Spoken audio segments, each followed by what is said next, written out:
జన్మనిచ్చిన నా తల్లిదండ్రులకు, విద్యాబుద్ధులు చెప్పి మీ ముందు మాట్లాడగలిగే స్థాయికి నాకు జ్ఞానాన్ని ప్రసాదించిన మా గురువులందరినీ స్మరించుకుంటూ ఈరోజు కరీంనగర్లో బొవేరా గారి స్మారక ఉపన్యాసం తెలియజేసే ఒక గొప్ప అవకాశాన్ని నాకు కలిగించినందుకు శ్రీ హనుమంతరావు గారికి మొట్టమొదటిగా కృతజ్ఞతలు తెలియజేసుకుంటూ ఈరోజు ఈ కార్యక్రమానికి విచ్చేసిన పెద్దలందరికీ కూడా నమస్కారాలు తెలియజేసుకుంటూ ముఖ్యంగా మధుసూదనాచార్య గారికి, కొప్పుల ఈశ్వర్ గారికి, అందశ్రీ గారికి, ఆ తర్వాత గద్దర్ గారి వారసులు సూర్యకిరణ్ గారికి కృతజ్ఞతలు మరియు పృథ్వీరాజ్ గారికి కూడా ఆహ్వానం పలుకుతూ ఈ మధ్యకాలంలో ప్రజల యొక్క అటెన్షన్ స్పాన్ అంట ఇది చాలా తగ్గిపోయింది.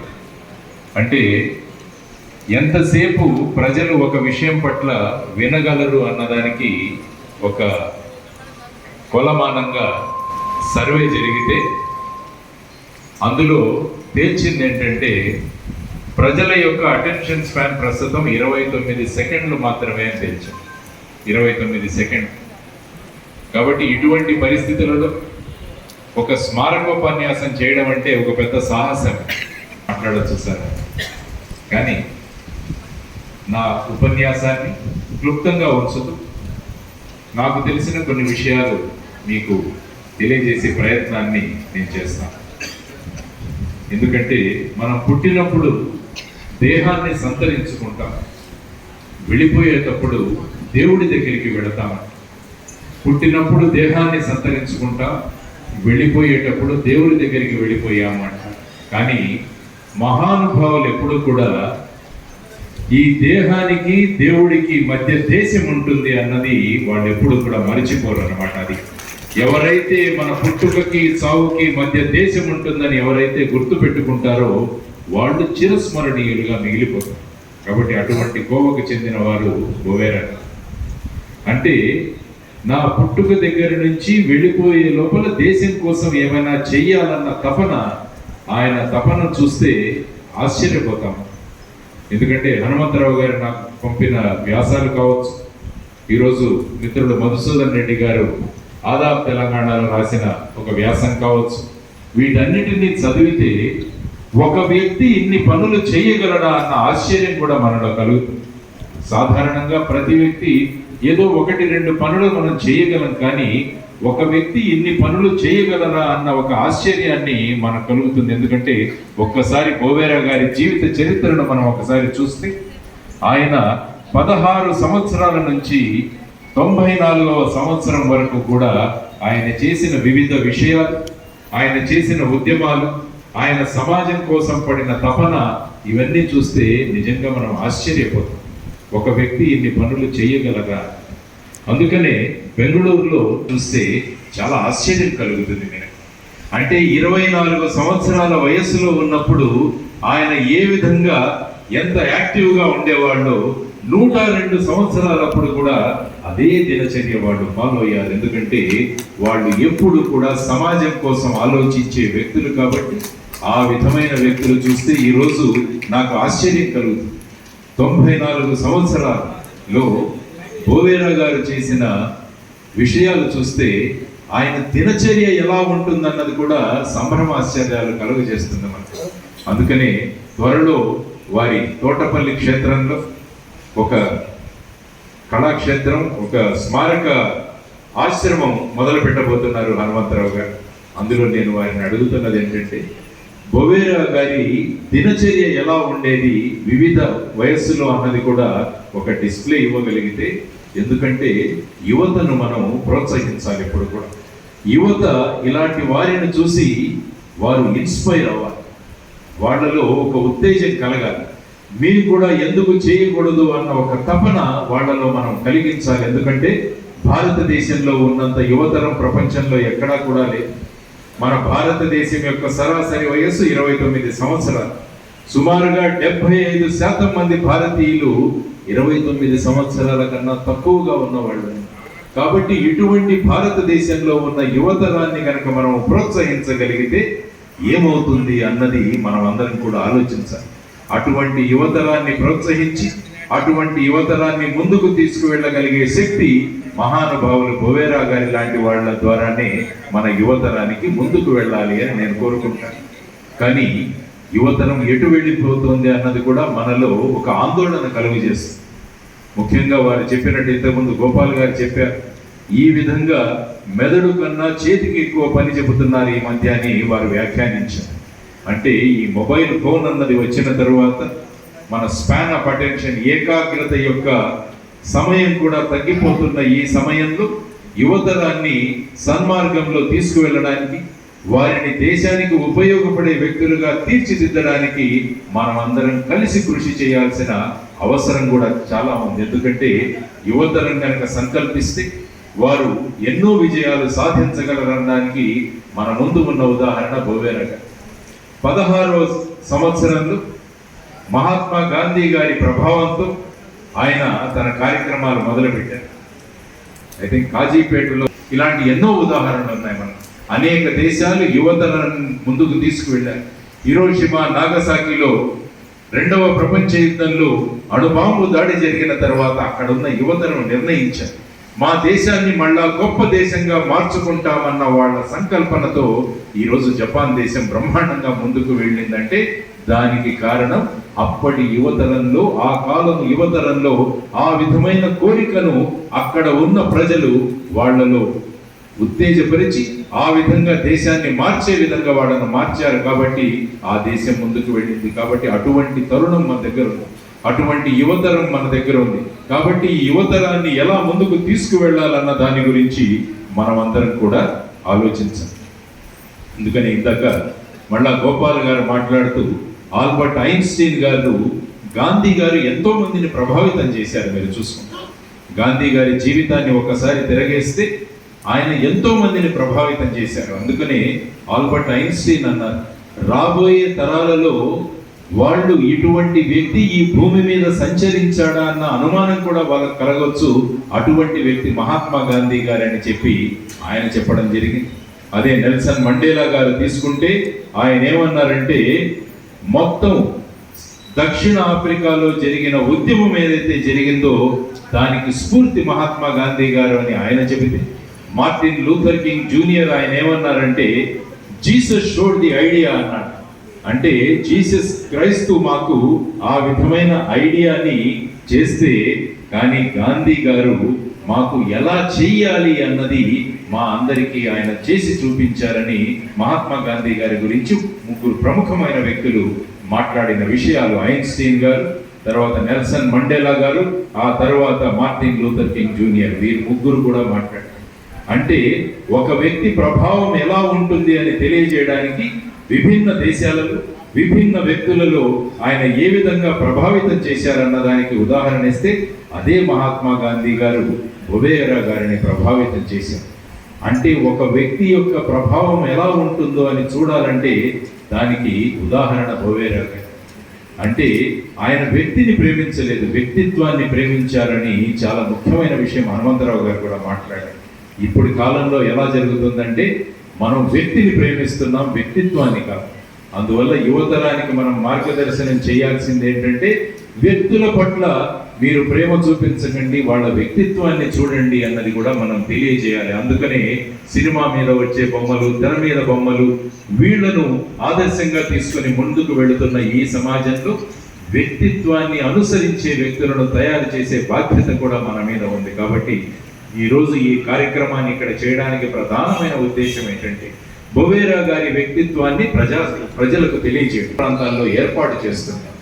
ఎందుకంటే రోజు ఆ వ్యక్తులను చూసి వాళ్ళ వ్యక్తిత్వం గురించి మాట్లాడుకొని ఆ వ్యక్తిత్వాన్ని నేను సంతరించుకుంటే ఎలా ఉంటుందన్న భావనను వాళ్ళ మనసుల్లో గనక మనం సృష్టించగలిగితే, ఆ విధమైన కోరికను ప్రేరేపించగలిగితే ఆ వ్యక్తులు కూడా ఆ స్థానానికి వెళ్ళే ప్రయత్నం చేస్తారన్నదే మనందరి యొక్క ఆశీస్సు. అందుకనే గొప్ప వ్యక్తుల యొక్క మనం స్టాచ్యూస్ కానీ వాళ్ళ విగ్రహాలు కానీ అనేక ప్రాంతాల్లో మనం పెడుతూ ఉంటాం. అందువల్ల త్వరలో ఏర్పాటు చేయబోయే ఆశ్రమం ఏదైతే ఉందో తోటపల్లిలో, ఆ ఆశ్రమం అన్నది ఒక గొప్ప సాంస్కృతిక కేంద్రంగా మారాలని మనం అందరం కూడా కోరుకోవాలి. ఒక సాంస్కృతిక కేంద్రంగా మారాలి, అది ఒక పర్యాటక స్థలంగా మారాలి. కేవలం పర్యాటక స్థలం అంటే వచ్చి చూసిపోతారు, కానీ అక్కడ చూసి నేర్చుకోవాల్సిన విషయాలు చాలా ఉన్నాయన్నది మనం అందరం కలిసి కనుక కృషి చేయగలిగితే, ఎందుకంటే పింగళి వెంకయ్య గారు కూడా మహాత్మా గాంధీ గారి చేత ప్రభావితం పొందిన వ్యక్తి. నాకు బొవేరా గారి జీవిత చరిత్ర, పింగళి వెంకయ్య గారి జీవిత చరిత్ర చదువుతుంటే అందులో చాలా సారూప్యం కనిపిస్తుంది. ఆయన కూడా 1900 మహాత్మా గాంధీ గారికి చూపించడం జరిగింది. ఆ తదుపరి సభలలో పింగళి వెంకయ్య గారు తయారు చేసిన జెండాను ఆవిష్కరించి కాంగ్రెస్ వాళ్ళ సభలు జరిగేవన్నమాట. అంటే ఒక వ్యక్తి మీద ఏ విధంగా ప్రభావం చూపిస్తుంది, ఆ ప్రభావం పడిన తరువాత ఆ వ్యక్తి ఆలోచనలు ఏ విధంగా మారుతాయన్నది పింగళి వెంకయ్య గారి జీవితంలో కూడా మనం చూడొచ్చు. అందుకనే ఆయన పుట్టిన గ్రామమైన పట్ల పెనుమర్రు అనే గ్రామం కృష్ణా జిల్లాలో ఉన్న గ్రామంలో ఇప్పుడు అతి పెద్దదైన జాతీయ పతాకాన్ని అక్కడ ఏర్పాటు చేసే విధంగా మేమందరం కూడా అక్కడ ప్రయత్నం చేసి దాన్ని ఒక బ్రహ్మాండమైన ఆశ్రమంగా, పర్యాటక స్థలంగా తయారు చేశాను. ఎందుకంటే వీరందరూ కూడా ఆస్తులు సమాజానికి. బొవేరా గారు ఈ సమాజానికి ఆస్తి, పింగళి వెంకయ్య గారు ఈ సమాజానికి ఆస్తి, మహాత్మా గాంధీ గారు, ఆ విధంగా పెద్దలందరూ కూడా ఈ సమాజానికి ఆస్తి. కానీ ప్రస్తుత కాలంలో మనం మన పిల్లలకు ఆస్తులు ఇచ్చే ప్రయత్నంలో ముందుకు వెళుతున్నాం, కానీ మనం అందరము చేయాల్సినది ఏంటంటే మన పిల్లలని, మన యువతరాన్ని ఈ సమాజానికి ఆస్తులుగా తయారు చేయాలి. అది మనందరి బాధ్యత. కాబట్టి ఆ బాధ్యతను మనం నిర్వహించాలంటే ఇటువంటి మహానుభావుల యొక్క ఆకాంక్షలను తెలుసుకొని, వారి ఆలోచనలను అర్థం చేసుకొని, ఆ విధంగా మన యువతరాన్ని కనుక మనం మార్చుకోగలిగితే ఏమవుతుందంటే అప్పుడు సమాజంలో ఆస్తులు పెరుగుతాయి. వ్యక్తిగత ఆస్తులు కాదు, సామాజిక ఆస్తులు పెరగాలి అన్నది బొవేరా గారు కోరుకున్న ఒక విధానం. కాబట్టి ఆయన ఆశయాలను మనం ముందుకు తీసుకువెళ్ళాలంటే యువతరాన్ని సమాజానికి ఉపయోగపడే ఆస్తులుగా మనం అందరం కూడా తయారు చేయాల్సిన అవసరం. ఈ సందర్భంగా మహాత్మా గాంధీ గారి గురించి ఇంకొక విషయం కూడా మాట్లాడతాను. ఆయన దక్షిణ ఆఫ్రికా నుంచి తిరిగి వచ్చిన తరువాత రవీంద్రనాథ్ ఠాగూర్ గారు, ఇప్పుడే అందశ్రీ గారి గురించి మాట్లాడుతూ తెలంగాణ రవీంద్రనాథ్ ఠాగూర్ అని మా హనుమంతరావు గారు వ్యాఖ్యానించారు. మహాత్మా గాంధీ గారు కూడా శాంతి నికేతన్కు వెళ్ళి రవీంద్రనాథ్ ఠాగూర్ని కలిశారు. శాంతి నికేతన్ ఒక అద్భుతమైన స్థలం. అక్కడ బ్రహ్మాండమైన ఉద్యానవనాలు, జలపాతాలు ఇవన్నీ ఉంటాయి. ఆ ప్రాంతంలో ఒక్కసారి తిరిగి వస్తే మనసు ఆహ్లాదం చెందుతుందన్నమాట. అదే విధంగా మహాత్మా గాంధీ గారు ఆ రోజు, అంటే ఆయన ఇప్పుడు మహాత్మా గాంధీ కాదు, అప్పటికి ఆయన మోహన్ దాస్ కరమ్చంద్ గాంధీ, దక్షిణ ఆఫ్రికాలో అక్కడ ఉన్న శ్వేత జాతీయుల యొక్క దురహంకారాన్ని ప్రశ్నిస్తూ ఆయన ఉద్యమం చేసి భారతదేశానికి తిరిగి వచ్చిన తరువాత శాంతినికేతన్లో వెళ్ళి ఉదయం ఒకసారి తిరిగి వచ్చిన తరువాత ఆయనలో ఏ విధమైన మార్పు లేదు. రవీంద్రనాథ్ ఠాగూర్ గారు ఏమనుకున్నారంటే ఒక్కసారి శాంతినికేతన్లో తిరిగి వచ్చిన తరువాత ఆ మనిషి యొక్క ముఖ కవళికలు మారిపోతాయి, ఎంతో ప్రశాంతత ఆయన ముఖంలో కనిపిస్తుందనుకొని ఆయన అనుకుంటున్న సందర్భంలో ఆయన ఇంకా దుఃఖంగా కనిపించారు రవీంద్రనాథ్ ఠాగూర్ గారికి. అప్పుడు అడిగారు, మీలో అసలు కళా పోషణ అన్నది ఏమాత్రం నాకు కనపడట్లేదు అని ఆయన వ్యాఖ్యానిస్తారు రవీంద్రనాథ్ ఠాగూర్ గారు మోహన్ దాస్ కరమ్చంద్ గారిని ఉద్దేశించి. ఆయన అప్పుడు ఏమంటారంటే, ఉదయం శాంతినికేతన్లో నేను తిరిగి వచ్చాను, అక్కడ ఉన్న అందమైన ఉద్యానవనాలు, అక్కడున్న పూలను చూసిన తర్వాత నాకేం గుర్తొచ్చాయంటే, ఇక్కడ పూలు బ్రహ్మాండంగా వికసిస్తుంటే ఆ వికాసానికి నోచుకోలేని నా పేదలు నాకు గుర్తొచ్చారు అని మోహన్ దాస్ కరమ్చంద్ గాంధీ గారు అంటారు. జలపాతాలు బ్రహ్మాండంగా ప్రవహిస్తున్నాయి, అవి దుంకుతున్నాయి. ఇక్కడ ఆ జలపాతాలను చూసిన తరువాత కనీసం మంచి నీళ్లకు నోచుకోలేని నా పేద ప్రజలు గుర్తొచ్చారు. మరి నేనెక్కడ ఆనందంగా ఉండగలను రవీంద్రనాథ్ ఠాగూర్ అని మోహన్ దాస్ గారి కరమ్చంద్ గారి గాంధీ అంటే, అప్పుడు రవీంద్రనాథ్ ఠాగూర్ గారు మొదటిసారి మహాత్మా అన్న సంబోధన మోహన్ దాస్ కరమ్చంద్ గారికి చేశారంటే ఆ రోజు నుంచి మోహన్ దాస్ కరమ్చంద్ గాంధీ గారిని మహాత్మా గాంధీగా సంబోధించడం మొదలైంది. అంటే కారణం ఏంటంటే దానికి ఆయన అందమైన వస్తువులను, అందమైన జలపాతాలను చూసి ఆయన సంతోషించలేదు, కానీ ఇలాంటివి మా సామాన్య ప్రజలకు లేదే అన్న ఒక భావన ఆయన వ్యక్తం చేసినప్పుడు ఆయన ఆలోచనలు ఎంత ఉత్తమ స్థాయిలో ఉన్నాయి అన్నది గ్రహించి రవీంద్రనాథ్ ఠాగూర్ గారు ఆయన మహాత్మా అని సంబోధించారనమాట. ఇది మీరు ఒక్కసారి ఈ సంఘటనను ఊహించుకుంటే, బొవేరా గారు చేసిన ఉద్యమాలు కానీ, ఆయన చేసిన అనేక విషయాలు కానీ మీరు చూసుకుంటే ఆ ప్రభావం నాకు కనిపిస్తుంది అనమాట. అంటే తను చేసిన ప్రతి విషయంలో కూడా సమాజం ముందుకు వెళ్ళాలి. ఆయనకు నిరక్షరాస్యత కనిపించింది. వెంటనే ఆయన ఏం చేశారు, రాత్రిపూట పాఠశాలలు ఏర్పాటు చేశారు. ఆయన ఇంటికి నేను వెళ్ళి ఆయన్ని కలిసి వచ్చాను. 2 లక్షల పుస్తకాలు వారి ఇంటిలో వారి తీసుకొచ్చి పద్మశ్రీ ద్వారా ఆయన సన్మానించబడ్డారు. ఆయనకు స్ఫూర్తి ఎవరు అంటే బొవేరా గారు. చూడండి, ఒక మహానుభావుడు చేసిన ఆలోచన భావి తరాలను ఏ విధంగా ప్రభావం చేస్తుందనడానికి ప్రగాఢమైన ఉదాహరణ. మేము కూడా మా ఫౌండేషన్ ద్వారా, జాయింట్ ఫర్ డెవలప్మెంట్ అనే ఫౌండేషన్ ద్వారా తెలంగాణలో అనేక లైబ్రరీలు ఏర్పాటు చేస్తున్నాం. కాళోజీ పుస్తకాలయం అన్న పేరుతో ఇప్పటికి సుమారుగా 10 లైబ్రరీలను ఏర్పాటు చేశాం. కాబట్టి ఈరోజు ఉదయం హనుమంతరావు గారితో మాట్లాడుతూ చెప్పాను, రాబోయే 10 లైబ్రరీలు, మేము ఈ భావి కాలంలో చేయబోయే 10 లైబ్రరీలు బొవేరా పుస్తకాలయం అన్నది ఆ సంకల్పం మేము చేస్తామని వారికి చెప్పడం జరిగింది అన్నమాట. కాబట్టి ఆ విధంగా చేయాల్సిన బాధ్యత. చూడండి, ఒక వ్యక్తి ఏ విధంగా మనుషులను ప్రభావితం చేస్తారు అన్నదాన్ని మనం నేర్చుకోవాలి.